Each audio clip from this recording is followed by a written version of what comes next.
In quite a few of his interviews, and probably some of his writings as well, I think, Richard Dawkins says that whilst he's an agnostic, or I think a level 6 agnostic on a scale of 1 to 7, I think he says he is, he also says that he's a cultural Christian, by which he means that because he's brought up in a Christian society, speaking a language that contains lots and lots of Christian references, biblical references. The structure of the society is based around Christian holidays, particularly Christmas and Easter, of course.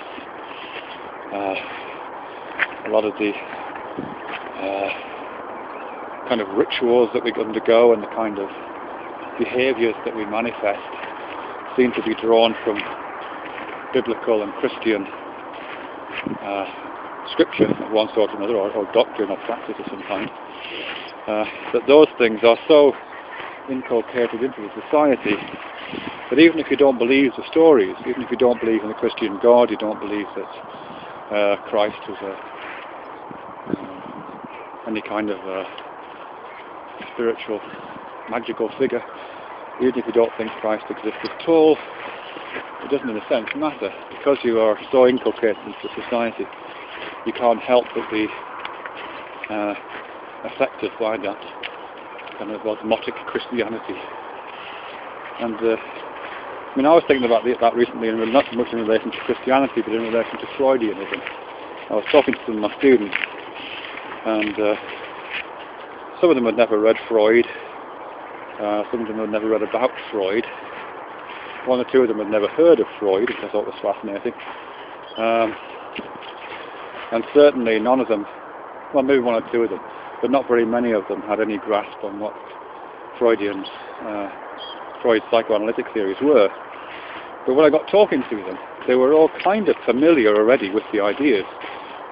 They might not have known what the term Freudian Slip meant, or not some of them did, but some of them, most of them didn't. They were all absolutely familiar with what a Freudian Slip was. I told a story about one of my teachers when I was at school, a biology teacher, Mr. Roberts, who was talking about bacteria, and instead of saying microscopic organisms, he said microscopic orgasms. And of course, being 13, we all found that hysterically funny. But even at that age, and of course I hadn't heard of Freud at that age, we kind of knew that why it was funny wasn't just that he'd said something that was vaguely rude. It was the fact that we felt we gained an insight into what was happening in his mind at that moment. And it was something slightly dark and shameful, and hence funny. But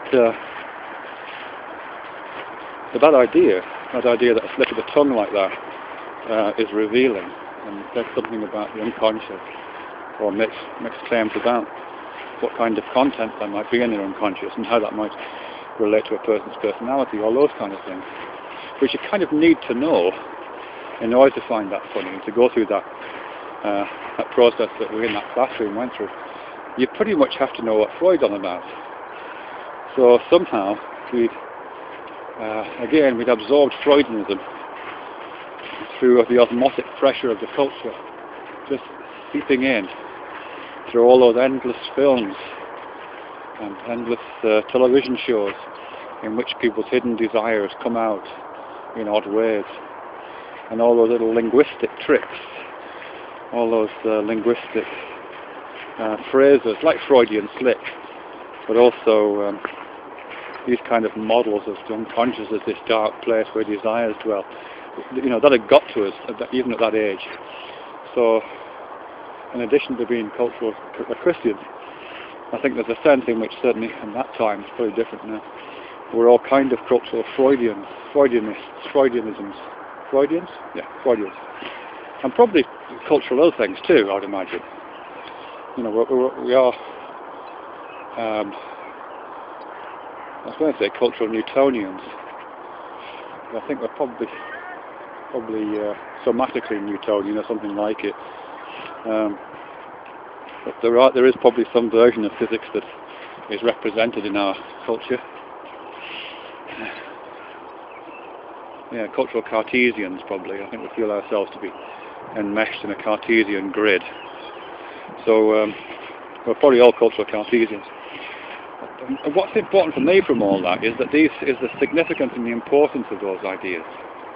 To say a person is a cultural Christian, I mean, it's a particularly loaded term, but to say a person is a cultural Christian feels that they are a Christian in a different way or a less significant way than a real Christian.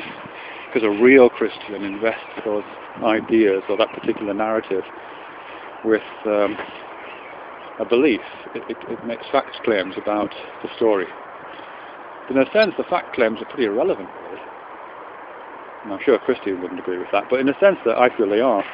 What's important in terms of one's behaviour, in terms of one's thought patterns, in terms of one's interactions, in terms of how you structure the reality of the world around you, and express that structure in language, for example, isn't that you believe those ideas, or even if you know where those ideas come from, it's the fact that you possess them, or they possess you in a sense, I guess. So it seems to me that if Richard Dawkins is saying he's a cultural Christian, and I'm making claims that we're all kind of cultural Freudians or cultural Cartesians, then that says an awful lot about the power of those stories and ideas. And the power of those stories and ideas is an operation whether they're true or not. My kids will probably grow up to be cultural Harry Potterists.